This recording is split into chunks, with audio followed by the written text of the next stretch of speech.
अस्सलाम वालेकुम। आई होप कि आप सब खैरियत से होंगे। As you know that we are discussing theme 6 today. This is the last topic of theme 6. I will be discussing the decline of feudalism. Now, before coming to feudalism, we'll be discussing the topics which we have already discussed. Now, अगर उन topics में आपको किसी जगह लगता है कि you need further clarification, you need further information on that, you can contact me on that. Now, अगर हम उन topics को देखें जो हमने इससे पहले study किए हैं और उन topics में जो हमने स्टडी किया है इस यूनिट में उसको थोड़ा रिकॉल कर लेते हैं, उसके बाद हम फ्यूडलिज्म पर, उसके डिक्लाइन पर आएंगे। नाउ, जब हमने 3 ऑर्डर्स को स्टार्ट किया था तो 3 ऑर्डर्स में सबसे पहले हमने जो है एक ट्रांजिशनल फेज देखा था। जैसे हमने वो एम्पायर जो अर्ली एम्पायर्स थी उसके बाद जो है आने वाला फेज जो था मिडीवल यूरोप जिसको हम कहते हैं, वो फेज हमने देखा, जो एक ट्रांजिशनल फेज हमने देखा। नाउ, उस ट्रांजिशनल फेज में या हम देखते हैं इस चैप्टर में या इन 3 चैप्टर्स में हम मिडीवल यूरोप को देखने जा रहे हैं। पहला जो इसमें चैप्टर था वो 3 ऑर्डर्स का था, इसके बाद चेंजिंग ट्रेडिशंस है और उसके बाद कन्फ्रंटेशन ऑफ कल्चर्स। ये 3 चैप्टर जो मिडीवल यूरोप या मिडीवल वर्ल्ड हिस्ट्री को पर असाइन है, उसके बाद हम मॉडर्न जो है हमारी वर्ल्ड हिस्ट्री उस पर जाएंगे। Now this was the first chapter of this medieval Europe जिसमें हमने फ्यूडलिज्म को डिस्कस किया, फ्यूडलिज्म के डिफरेंट एस्पेक्ट्स को सब डिस्कस किया। अब फिर से हम थोड़ा सा रिकॉल कर लेते हैं हमने इस जो हमारी इन सब्सिक्वेंट लेक्चर्स में हमने क्या बेसिकली डिस्कस किया था। Now to recall this, first of all जब हमने इस चैप्टर को 3 ऑर्डर्स को डिस्कस किया, 3 ऑर्डर्स को डिस्कस किया, सबसे पहले हमने सोर्सेज को देखा। तो हमने उस वक्त सोर्सेज में बहुत सारी चीज़ें जो है, जैसे हमने वहाँ पर कुछ बुक्स मार्क बोलोज की फ्यूडल सोसाइटी को देखा और उसके साथ साथ जो हमारे पास मटेरियल डॉक्यूमेंट्स हैं या बाकी जो क्रिश्चियन चर्च ने वहाँ पर इंस्क्रिप्शंस लिखी हुई थी उन सब को हमने इसमें देखा। नाउ, इस सोर्सेज के बाद हमने एक ब्रीफ इंट्रोडक्शन लिया था फ्यूडलिज्म का, फ्यूडलिज्म क्या होता है, फ्यूडलिज्म के क्या फीचर्स हैं, और उसके बाद हमने 3 ऑर्डर्स पर आए थे। तो ये बेसिकली 3 इंपॉर्टेंट ऑर्डर्स जो डेवलप हुए थे मिडीवल यूरोप में। तो ये 3 इंपॉर्टेंट ऑर्डर क्या क्या थे? पहला हमने इसमें देखा जो क्लर्जी का ऑर्डर था। तो क्लर्जी में हमने देखा कि उनका कितना कंट्रोल था और विद इन क्लर्जी कौन कौन सी, सबसे हायरार्की में ऊपर पोप, उसके बाद बिशप, बिशप के बाद हम देखते हैं जो हमारे क्लर्क्स होते हैं या फादर वगैरह वो होते हैं, और उसी में से एक और सेक्ट निकलता है जो हम मॉन्क्स की कैटेगरी में लाते हैं, जो फिर आइसोलेटेड प्लेसेस में रहने लगे तो वहाँ पर उनने डिफरेंटली अपनी ज़िंदगी गुजारना स्टार्ट की। तो ये हमने देखा था क्लर्जी में। उसके बाद सेकंड इंपॉर्टेंट जो ऑर्डर था वो हमने नोबिलिटी का देखा। तो नोबिलिटी जो था बहुत इंपॉर्टेंट ऑर्डर था और nobility plays a vital role अगर हम फ्यूडलिज्म की बात करें, क्योंकि यही जो है इस लैंड को, यही जो है इस पूरे नोबल स्ट्रक्चर को बांधे हुए थे। तो नोबिलिटी में हमने मैनरियल एस्टेट को देखा, उसमें फिर लेटर पीरियड में इमरजेंस ऑफ नाइट्स, जो वहाँ पर आर्मी जो है कैवलरी की ज़रूरत थी, तो नाइट्स को भी हमने अच्छे से इसमें डिस्कस किया। ना मैं क्यों आपको फिर से बता रहा हूँ, ताकि आप फिर से जो है आपके दिमाग में ये चीज़ें ताज़ा हो, और किसी जगह अगर आपको कोई कन्फ्यूजन हो, कोई क्लैरिफिकेशन की और ज़रूरत हो, या किसी जगह आपको अच्छे से समझ ना आया हो, then you can ask, because this is the last lecture of this chapter, will be discussing the next theme in our next lecture. So इसीलिए मैं आपसे ये कह रहा हूँ कि ताकि आप जो है इसको, अगर आपको कोई क्लैरिफिकेशन चाहिए, यू कैन आस्क। नाउ, उसके बाद हमने थर्ड ऑर्डर जो इम्पोर्टेंट एक और ऑर्डर है जिस पर सारा जो ये उस वक्त जो है अथॉरिटी जो थी नोबल लॉर्ड्स की चल रही थी, वो पीजेंट्री को डिस्कस किया। पीजेंट्री में हमने 2 डिस्कस किए, one the free peasants and the unfree peasant, और द सर्फ्स जिनको हम कहते हैं। तो उन पर हमने देखा कितना प्रोडक्शन, उनको कौन से टैक्सेस देने पड़ते थे, उन पर कितना जुडिशियल कंट्रोल होता था नोबिलिटी का, वो सब चीज़ें हमने पीजेंट्री में देखी, और किस तरह से अनरेस्ट पैदा हो रहा था धीरे धीरे पीजेंट्री में। Now with the passage of time हम देखते हैं जो 11th सेंचुरी में है, वहाँ पर हम देखते हैं कुछ चेंजेस आती हैं लेटर पीरियड्स में। तो एक टॉपिक हमने डिस्कस किया था जिसमें हमने ये चीज़ डिस्कस की थी, the factors affecting the social and economic relations.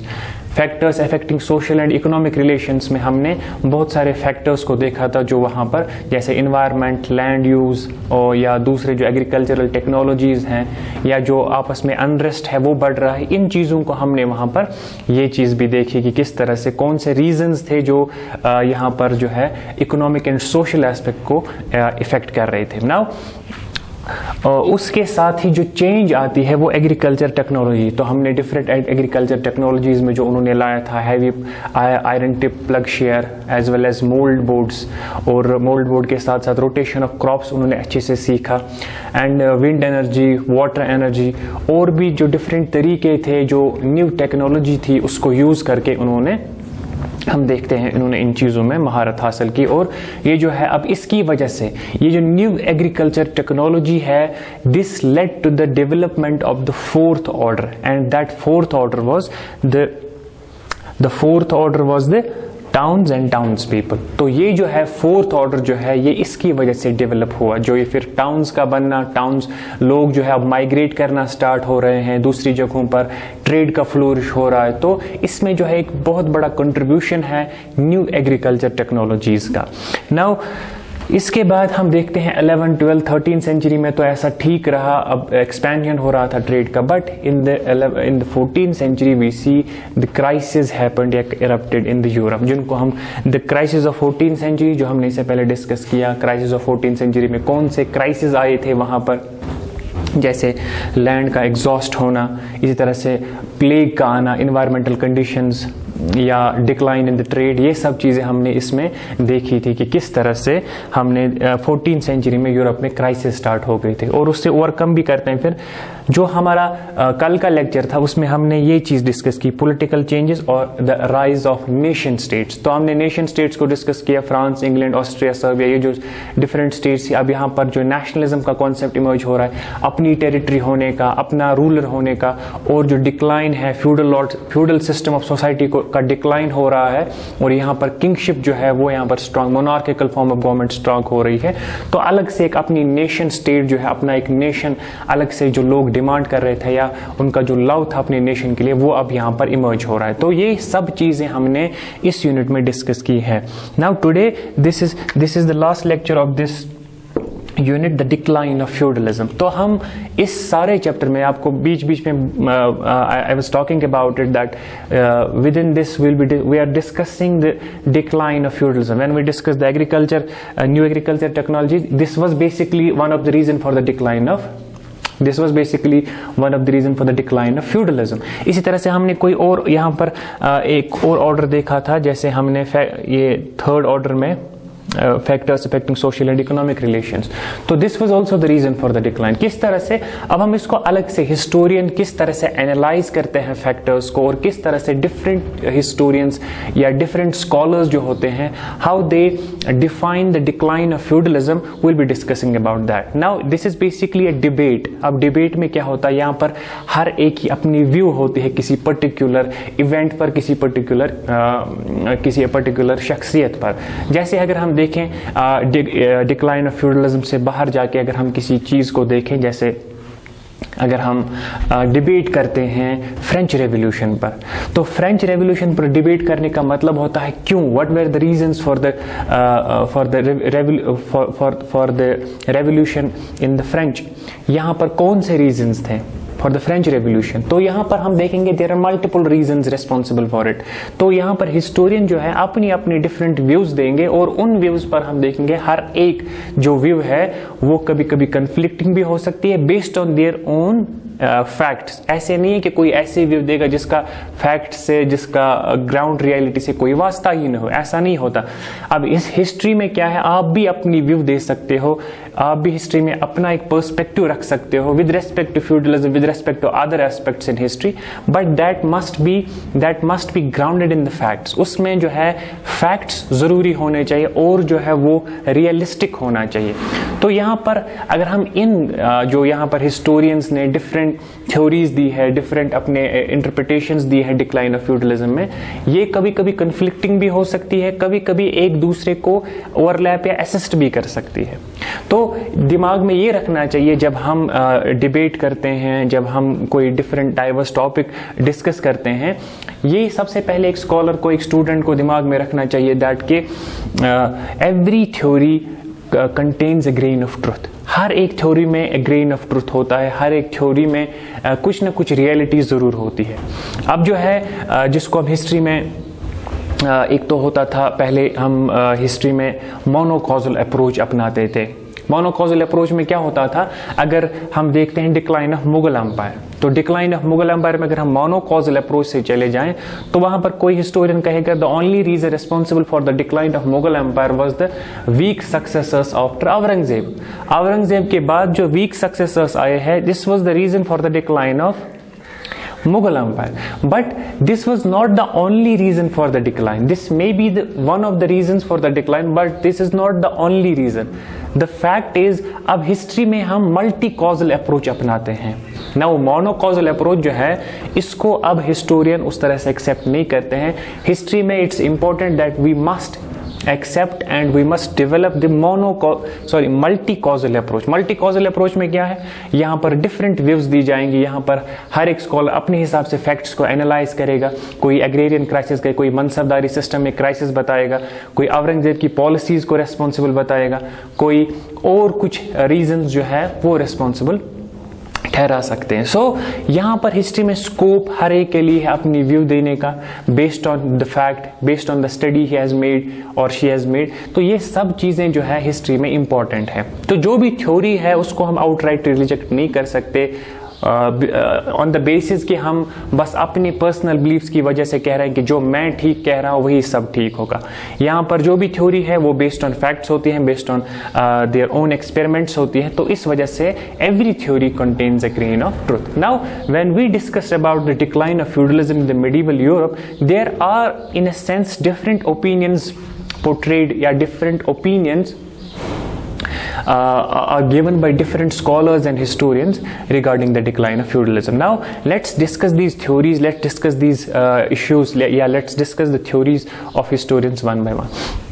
Now first of all, the causes of the decline of feudalism.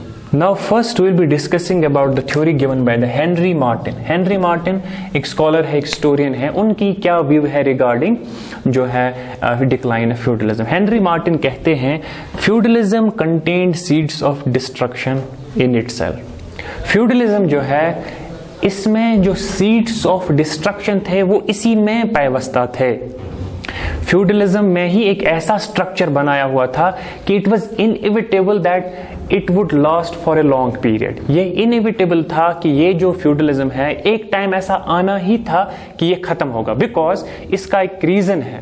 ये आप ऐसे मानो कि फ्यूडलिज्म में इसका जो कोट है वो ऐसे है, feudalism concealed in its bosom the weapons with which it would be itself one day cemented. अब इसका कहने का क्या मतलब है कि फ्यूडलिज्म में कुछ ऐसी चीजें थी, या इसका जो तरीका काम करने का था वो एक ना एक टाइम पे इसको ही डूब लेता, एक ना एक टाइम पे इसको ही खत्म कर देता। अब इसके कहने का मतलब ये है, फ्यूडलिज्म में जब हम देखते हैं फ्यूडल लॉर्ड्स जो होते थे, जो असल में लैंड्स को एक्वायर करके उनकी जो पोजीशन थी वो स्ट्रांग हो रही थी। अब with the passage of time वो जब ज्यादा स्ट्रांग हो रहे थे, वो अब जो है किंग उस वक्त जो था उसकी अथॉरिटी को डिफाई कर रहे हैं। अब किंग जो है उतना पावरफुल नहीं रहा है, इस वजह से किंग्स जो थे, जो एब्सोल्यूट अथॉरिटी हासिल करने वाले थे नॉमिनली अगर हम बात करें, वो अब सोच रहे हैं कि अगर हम अपनी अथॉरिटी को नहीं यहां पर दिखाते हैं तो एक टाइम आएगा हमें ही डिथ्रोन किया जाएगा। तो इस वजह से जो किंग्स थे, किंग्स को लगा कि हमारे पावर को चैलेंज हो रहा है, और ये जो है उन्होंने फिर जो है डिफरेंट सेक्शंस ऑफ पीपल से हेल्प लेकर इन फ्यूडल लॉर्ड्स की पावर को खत्म किया। जैसे हमने यहां पर देखा पॉलिटिकल चेंज में, राइज ऑफ नेशन स्टेट्स में जो मोनार्क्स थे उन्होंने अपनी आर्मी जो है, इन्फेंट्री जो है उन्होंने अपनी डेवलप की, और उसी में उन्होंने फिर जो फ्यूडल लॉर्ड्स का कंट्रोल जो था उसको खत्म किया। Now this is basically the reason responsible for the decline of feudalism. अब किंग को हेल्प करने वाले कौन थे? उस वक्त के ट्रेडर्स थे, बिजनेसमैन थे, और जो भी रिच मर्चेंट्स उस वक्त हुए थे, वो जो थे उन्होंने किंग को हेल्प की, चाहे टैक्सेस देकर, चाहे दूसरी चीजें देकर। वो किंग को स्ट्रांग करते हैं, किंग अपनी इन्फेंट्री आर्मी बनाता है और फ्यूडल लॉर्ड्स को वहां पर खत्म करते हैं। तो this is basically first reason which Henry Martin जो है वो इसमें बिलीव करते हैं कि ये रीज़न रेस्पॉन्सिबल है कि फ्यूडलिज्म में इसी में एक ऐसा स्ट्रक्चर था जिसका एक, जैसे अगर हम इस सिंपल एग्जांपल के तौर पे मैं बताऊं आपको, जैसे अगर हम आज अब वाटर जो है उसको कंटेमिनेट करेंगे, वाटर या हवा जो है ऐसी केमिकल जो हमारी फैक्ट्रीज हैं उसके यूजेज को कंट्रोल नहीं करेंगे, तो एक टाइम आएगा we are sowing the seeds of destruction. हम अगर पानी को खत्म करेंगे, इसका एक आउटकम यही होगा कि हमें लेटर पीरियड्स में बहुत मुश्किल होगी पानी तलाश करने में, बहुत स्ट्रगल होगी। इसी तरह से हवा को हम कंटेमिनेट करेंगे तो ये हमें इन्वर्सली इफेक्ट करे, आज नहीं करेगा लेकिन लेटर पीरियड्स में करेगा। तो ये जो है ना, आज जो हम काम कर रहे हैं उसका इफेक्ट फ्यूचर में होगा। इसी तरह से फ्यूडलिज्म जो आज काम कर रहा है इसका इफेक्ट होगा। किंग को एक ना एक दिन ये समझ में आ जाएगा कि मेरी अथॉरिटी अब नहीं चैलेंज की जा रही है, मुझे अपना पावर जो है एसर्ट करना ये होगा। So this is basically the concept of Henry Martin कि feudalism contain the seeds of destruction itself. I hope it's clear now. Let's move to the second important theory, second important point on the decline of feudalism, that is the growth of trade and commerce. ये Henry पायरनी है जिन्होंने एक important theory दी है। Henry पायरनी ये कहते हैं कि it is because of the growth of trade and commerce that feudalism declined. तो ग्रोथ जो है ट्रेड एंड कॉमर्स में, उसकी वजह से फ्यूडलिज्म डिक्लाइन होगा। अब ये तो सिंपल है, जैसे अगर फ्यूडलिज्म का हम देखते हैं उसका जो मेन सेटअप था वो हम देखते हैं, लॉर्ड ऊपर है, उसके नीचे पीजेंट्री है, और ये जो है इस तरह से इनके बीच में रिलेशनशिप है ना। अगर ट्रेड स्टार्ट होता है, ट्रेड एंड कॉमर्स स्टार्ट होता है, तो लोग जो है अब दूसरे ऑक्यूपेशन ढूंढेंगे, लोग जो है दूसरे काम करना स्टार्ट करेंगे। तो इसकी वजह से जो लॉर्ड्स है उनका जो पावर है इटसेल्फ खत्म हो जाएगा, लोग बाहर चले जाएंगे। नाउ इसमें है ये हम देखते हैं जैसे पीजेंट्री में हम देखते हैं ये खुद को लिबरेट करना चाहते थे, जो इन पर ऑपरेशन हो रहा था, दूसरी चीजें हो रही थी। इन्होंने जब ट्रेड स्टार्ट हो गया तो इन्होंने ट्रेड में ज्यादा, हम कह सकते हैं ट्रेड में रिवाइवल, जिस ट्रेड की वजह से revival of towns and cities हो गया था, इन्होंने माइग्रेशन या ट्रेड में ज़्यादा अहमियत देना उसको स्टार्ट किया। तो ये जो रिवाइवल ऑफ ट्रेड था जिसकी वजह से टाउन्स एंड टाउन्स पीपल या फोर्थ ऑर्डर बना है, that was basically the reason responsible for the decline of feudalism according to Henry पायरनी।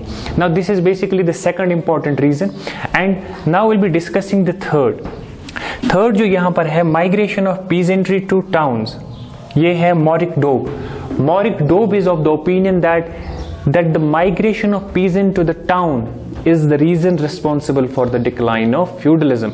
अब इनका क्या ऐसा मानना है कि पीजेंट्री ने क्यों माइग्रेशन स्टार्ट की? Now there is a reason for it. The first and foremost reason जो है, जो हम यहाँ पर देखते हैं, ये फ्यूडल ऑपरेशन से हम देखते हैं एस्केप करना चाहते थे। फ्यूडल ऑपरेशन जो इन पर था वो इससे भागना चाहते थे, इससे दूर रहना चाहते, बिकॉज जब आप अगर प्रोडक्शन कम हो रही है, आप पर जो आप लैंड को कल्टीवेट कर रहे हो, ऑलरेडी प्रोडक्शन कम है लेकिन आपसे कम डबल करवाया जा रहा है और आपको देने के लिए कम पैसे दे रहे हैं, आप उस वक्त क्या करोगे?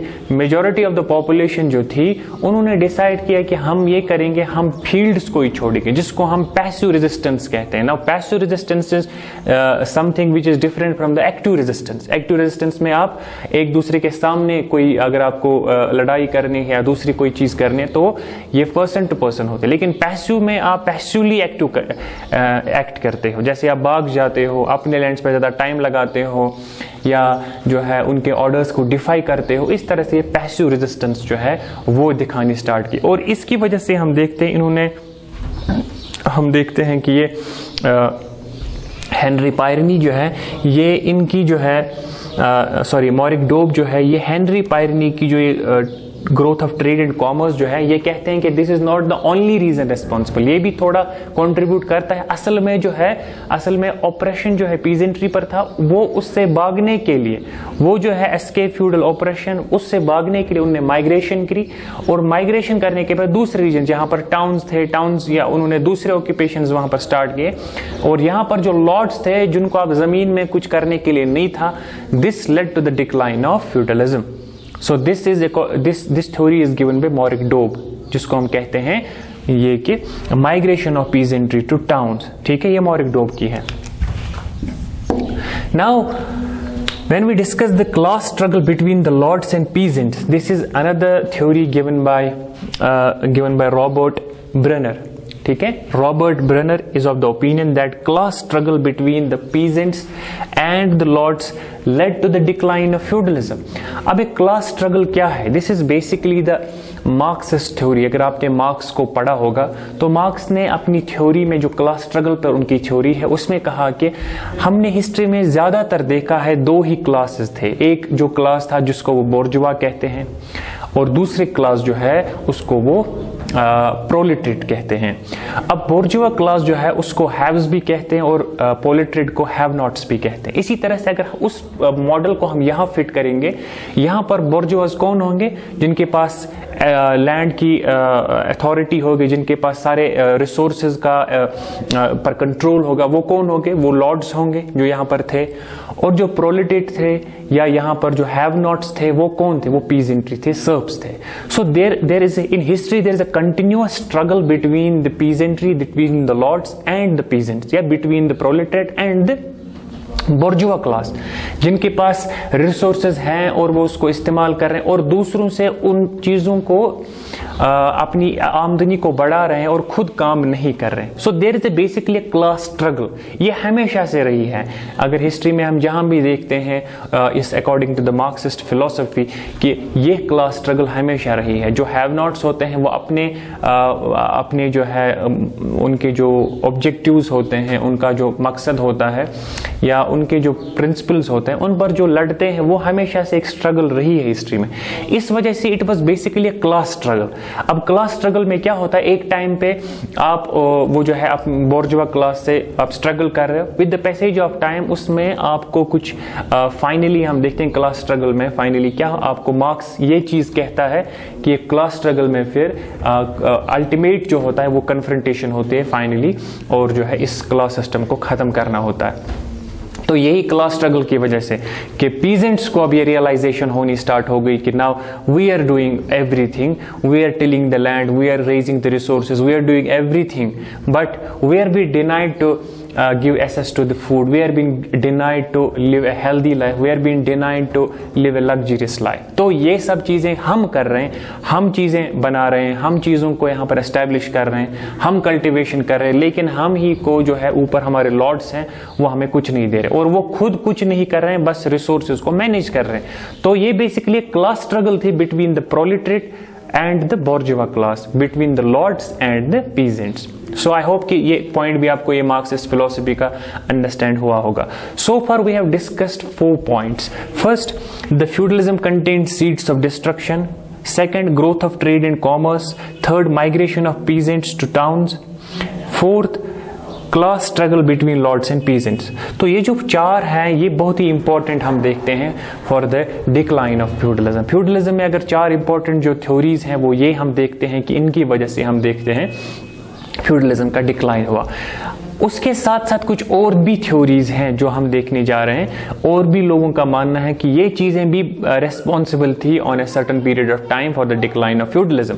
तो उसमें हम देखेंगे एक चीज जो इन्हीं में से है, जो है इंप्रूवमेंट इन टेक्नोलॉजी। तो कुछ लोग जो है ज्यादा फोकस इंप्रूवमेंट इन टेक्नोलॉजी पर करते हैं, जैसे हमने इससे पहले भी न्यू एग्रीकल्चर टेक्नोलॉजी में पढ़ा था कि वहां पर इंप्रूवमेंट इन टेक्नोलॉजी में वो जो है सरप्लस आने लगा।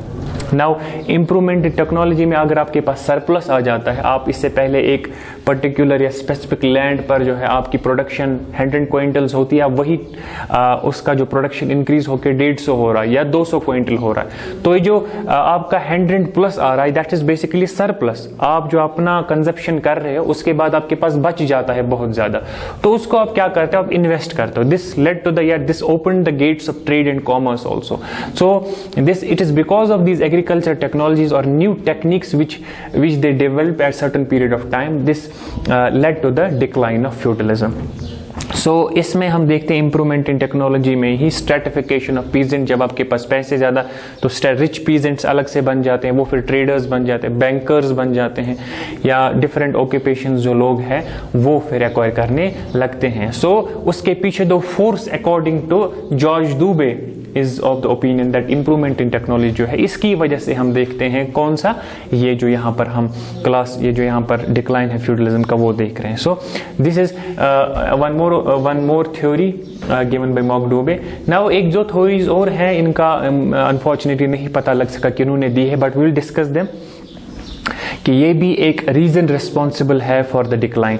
नाउ अगर हम इन दो को देखें, हम यहां पर देखते हैं क्रूसेड्स और होली वॉर्स. तो क्रूसेड्स कैसे रिस्पॉन्सिबल है for the decline of feudalism, इस पर भी कुछ हम देखते हैं. मानना है हिस्ट्री में स्कॉलर्स का मानना है कि क्रूसेड्स ने भी एक बहुत बड़ा रोल प्ले किया है for the decline. Now how crusades play an important role for the decline.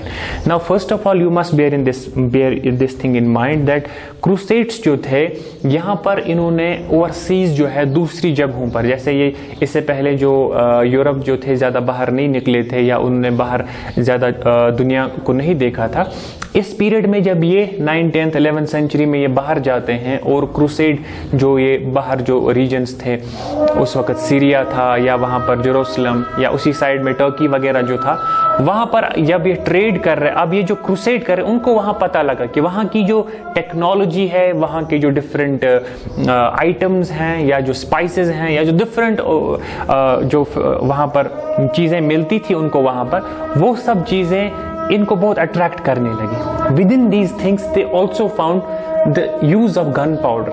तो ये जो गन पाउडर का इस्तेमाल था ये इन्होंने वहां से एक्वायर किया. नाउ ये गन पाउडर वहां से ला अरबियन जो थे वो इसको यूज कर रहे थे, उन्होंने वहां से ला के यहाँ इस्तेमाल करना स्टार्ट किया. तो यहाँ पर गन पाउडर का इस्तेमाल किन्होंने स्टार्ट किया?